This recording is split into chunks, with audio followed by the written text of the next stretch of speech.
Hey, YouTube, what's up? It's been a long time. I'm at my desk. You haven't seen this part of my life before. I'm working right now. So, anyway, I decided to make a video because it's been a little while since I made a video and I got some time. So, this is what we're talking about today. Hi, guys. What's up? It's your boy Liam. So this is gonna be my very last video that I'm going to talk about my ex, Misty. So this is like my conclusion video.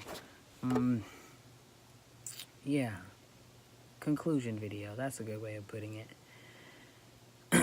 So, in May, I proposed to my ex-girlfriend, Misty. And I think it was roughly around 2 weeks after that, she ended things. I went through a really ugly breakup, at least on my side. I was in a really dark place.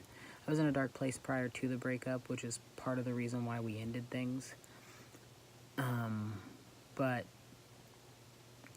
I was in a very dark place afterward. And then it took me a bit of time to get myself mentally better and mentally improve my mental health. So what I did was I started meditating. I started going to my therapist. I started going to the gym. I started taking care of myself by going and seeing my friends and taking myself out of the house instead of constantly sitting at home. And I started doing really great. And what happened? She came back. Right? She saw me doing better. She saw me feeling better. And she was like, look, there's my Leanne. And she tried to come back into my life. And at first, it seemed like a great idea. I really love Misty. She's an amazing woman, and I still think she's an amazing woman despite this and everything that's going on. I still find her to be amazing. But she's not for me. So, where was I? Oh, yeah. So we broke up, and I was doing really good. She came back and was wanting to work things out with me, and everything was doing really good. Until I realized some of the same patterns that were putting me in that negative headspace were things that she was doing. And that's why I would get into a negative headspace.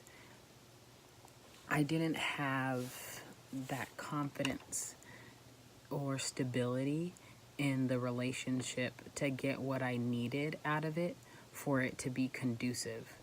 And part of that was that our line of communication wasn't always open. She's very much the type to shut down and stop talking to me. And that's not something that happened in the beginning of our relationship. We very much talked and we would talk things out. And then what I noticed is instead of talking to me, she started talking to somebody else. And their opinions weighed heavy on her mind.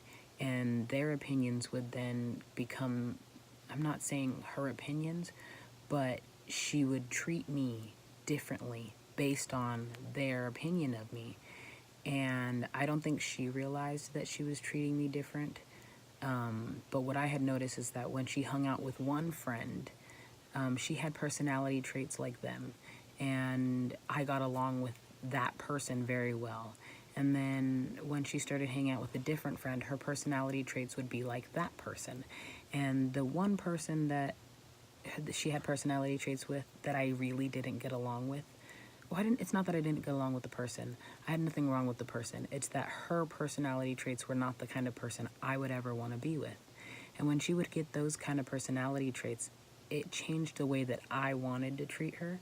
And it's something that I'm seeing now. And changed the way that I reacted and the way that I treated myself. I noticed that I walked around on eggshells trying to constantly please her, making sure I didn't say the wrong thing, do the wrong thing, because when I did, it was like I would get punished. She would remove herself from me by stop talking to me like it was a punishment. I would be punished by not having her affection, her attention. And she would say, that's not a punishment, that's me being me, and I can't, when I'm mad, I'm allowed to be mad and not talk to you. No, that's a punishment. You're using your, what you have that I want to punish me by not giving it to me. I understand when somebody's mad, sometimes you need a break, but 2 and 3 days not talking to somebody when you supposedly love and care for them, that's not normal. It's not like that's not something that she ever did to any of her friends. She didn't stop talking to her friends when she was mad at them. No, instead she would, hey, let's talk this out. So I realized I was being treated differently, and I didn't want that in my life. And then when I tried to explain to her that I felt like I was being treated differently, instantly, I'm playing the victim, I'm doing all these things. That's not what I was doing. I was trying to express my feelings. And so I realized that for me, this relationship wasn't going to work because she wasn't going to see my side. And I didn't want to be treated like I had something wrong with me. Because, another thing was that my anxiety, I have social anxiety, I have regular anxiety, I'm an anxious person. And so when I got really anxious, she would always tell me, your anxiety is your anxiety. You need to deal with it. You need to figure out, go over there, deal with it. Go take care of yourself. And, if you're my partner and you're in love with me, my anxiety, I understand it's mine and I need to take care of it. But shouldn't you care? Shouldn't you want to try to alleviate my anxiety instead of making it worse? And that's something she didn't have the ability to do for me, because when I would get anxious, she would get mad because I was anxious, or frustrated, like, oh, you're always anxious. Oh my God, I'm sorry, I can't help that. It's not something that I want. I don't want to be anxious all the time, but there are situations that I get anxious. Another thing is, I found myself lying a lot when it came to her, and I'm not really a liar. I think that when it came to her, I constantly wanted to please her and just say anything that it is that I thought would make her happy. And then I would go back, later on and be like, that's not what I wanted to say. I wanted to say this, but she would just get me so frazzled and so frustrated. I never knew what to say. I never liked the words coming out of my mouth, because even after I said them, I was like, wait, is that what I wanted? She had me questioning myself and who I was too much. So in the end, I knew that it wasn't good for me. I love her. I love her with so much. Like, I still love her to this day. Still love her in this moment. But I realized that with all the things that is going on, I can't have her in my life. And I think the only thing that hurt the most is that I had to lose her. Expressing to her how I was feeling and telling her about what I thought and how I thought she was treating me. I don't think she took that well. And she took it as me, I guess, blaming everybody for my problems. I'm not blaming anybody. I understood that there are things I did wrong in the relationship. But I also realized that she was never going to take the blame for the things that she did wrong, because she just wasn't going to. And I need somebody that can take their blame and treat me as an equal and not punish me for being me. When I told her, she got mad and punished me. Again, I got punished again for expressing that I just didn't think that she was going to be the one for me, that we couldn't be together for the reasons why I expressed. And she got mad, and I got punished like usual. She took away my cats and herself because she doesn't want to talk to me anymore, which is fine. You don't have to talk to me. But taking away my cats, that really hurts. And she knows that it was a low blow, and she knows that it was going to hurt me. And I'm going to choose to let it go. She can do whatever she wants. She can win this time. She already won. She has all of the furniture. She has my TV. She has my bed. She has everything except for my clothes and my sanity, which I've been able to grasp back little by little. So now it's time to take care of me.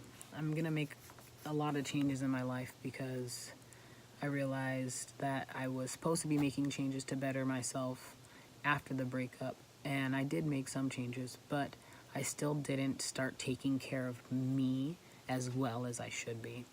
So I found myself a new room for rent.